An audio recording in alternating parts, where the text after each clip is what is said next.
All right, so where are we in the series of the Jaguar Vanden Place 2000 Supercharged Revival? Got the tank out. Obviously, it can't come out because there are fuel lines. We got it tilted this way, siphoned all the fuel out of there. We got that inner little compartment all cleaned out. Everything's looking nice. And now what we need to do is I did get 2 new pumps. So I got a Delphi pump, which is this one right here. And the part number for this one is right there, FE0479 or CFE0479, which I'm not sure what the difference is. Quantity 1 comes with kind of everything you need. Yeah, I know, made in China, but it is what it is. And then over here, we've got a new fuel filter. Inside here we have a CarQuest fuel pump. This one was lesser expensive. I'll most likely put this on the supercharger side and let the Delphi one be on the other side. Then I also did get a new screen, which this is going to go on the side of the main pump, and I'm going to use the supercharger one to fit onto this pump right here, and that's just how it's going to work. So yeah, so like I said, now all we have to do is just I already checked for power. I need to recheck for power to make sure that I know which pump is the main pump, because obviously one is main and the other one is inactive until the supercharger calls for it. At least that's what yeah, well, whatever. So that's how I feel it goes. It is a little bit of a bear to get this out, but not really. You just have to be careful with what you're doing. Speaker wire is obviously an issue. Make sure you disconnect all your wiring harness. You can see I got a wiring harness kind of coming over the side here. That actually goes for the outside light socket right there, which that's all one wire. And then these connectors right here for the radio, and then that connector I think for the radio as well, or the navigation unit that's sitting right there. Actually, I think that plug goes into that one right there, so that's just like a loop to go to the stereo system. Like I said, speaker wires are all disconnected. We got the straps out, and then we're going to install these pumps, install this new screen on the main pump, and then we'll just be good to go. So right now I'm just going to double check for power at those leads, which I was pretty sure that it's the orange is the main, and the green with a brown stripe, I think that is. Can't really see. Green with like a brown stripe or purple stripe, whatever it is, that's probably for the other side. So I'm just going to check power. And that's it. Just like I said, it's just the process of elimination. It did oddly find that both pumps were dead. So, yeah, it's kind of weird. Alright, if you can see in there, we got the new pumps in. Got to make sure, see that right there? Those zippy ties right there. Those are to make sure that those connectors never go anywhere, and so that they're also not going to float and hit the float. So that could become a problem if you did not put those zippy ties, whatever you want to call them. And you can see my secondary zippy tie, that's a secondary pump right there. And you can see those are cut off nice and flush, so that if anybody else comes in here, there's no 45-degree angle on those zippy ties. And now we're good.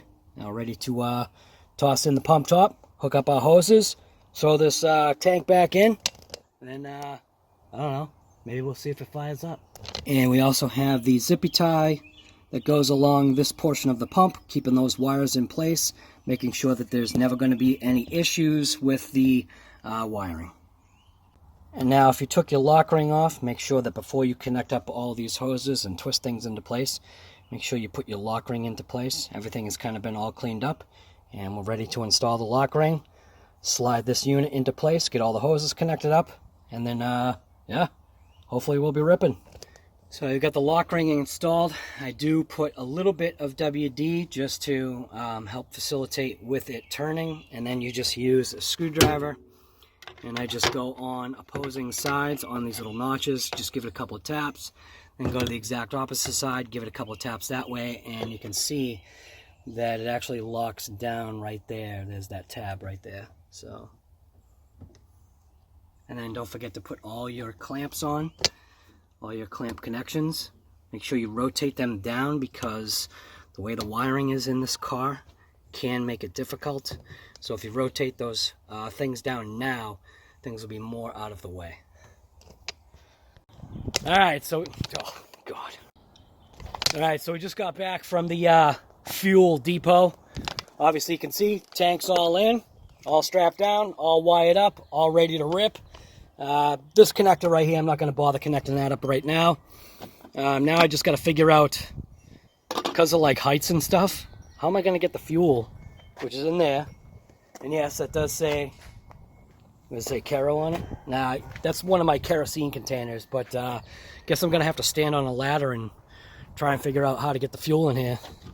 Close the trunk, obviously. That will make it easier. Make sure I get the key. Yep, key's right there.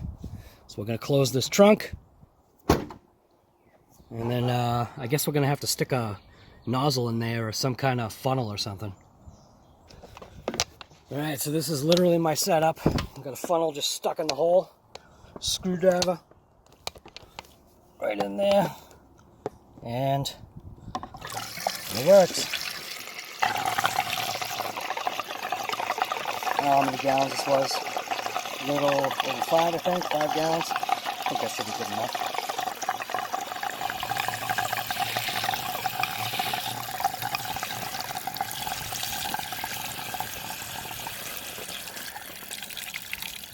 That's it. Good to go. Jump down. Screwdriver out. Funnel out. Going on my awesome OEM Tools workstation. These things are awesome. We'll throw the cap back in.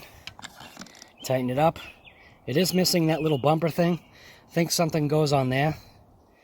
I don't know, but I put that there just for now. Seems like it looks good. Alright, so let's grab the key.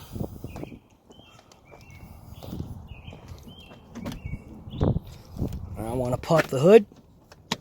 Hood's already popped. This could be an exciting situation here.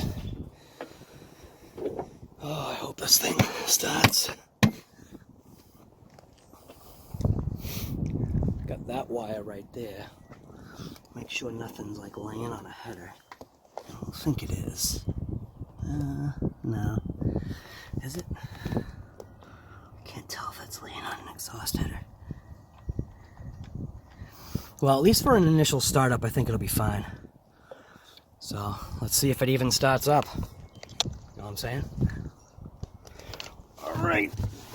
Oh, let's see what happens.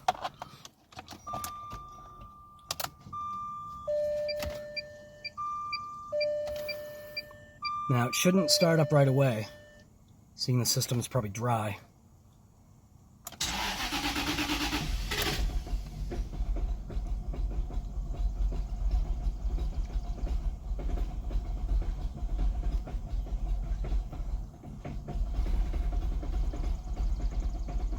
Sputtering.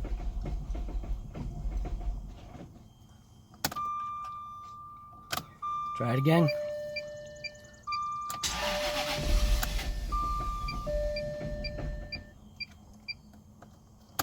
Try it again.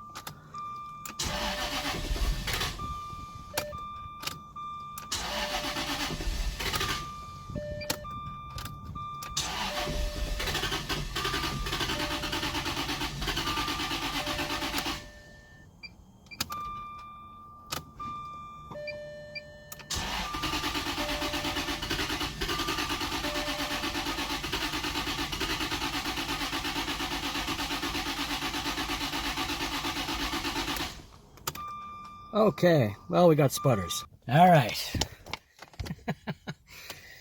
We are back in the Jaguar for the second time.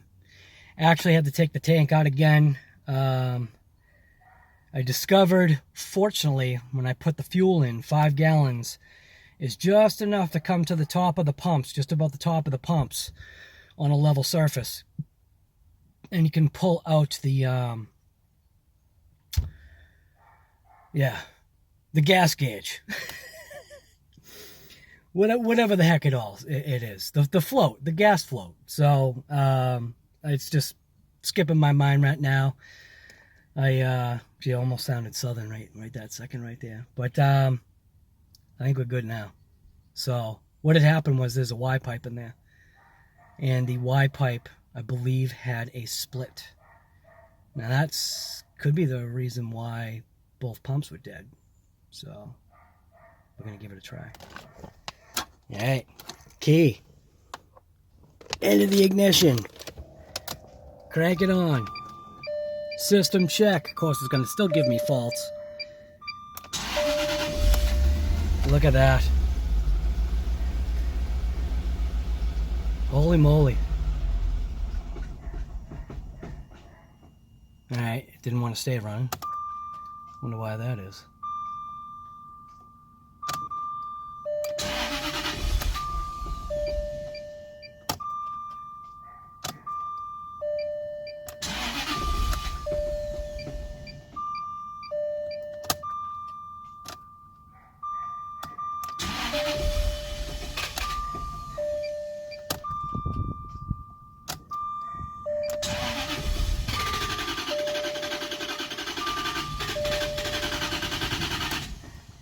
Could be that just the lines need to purge.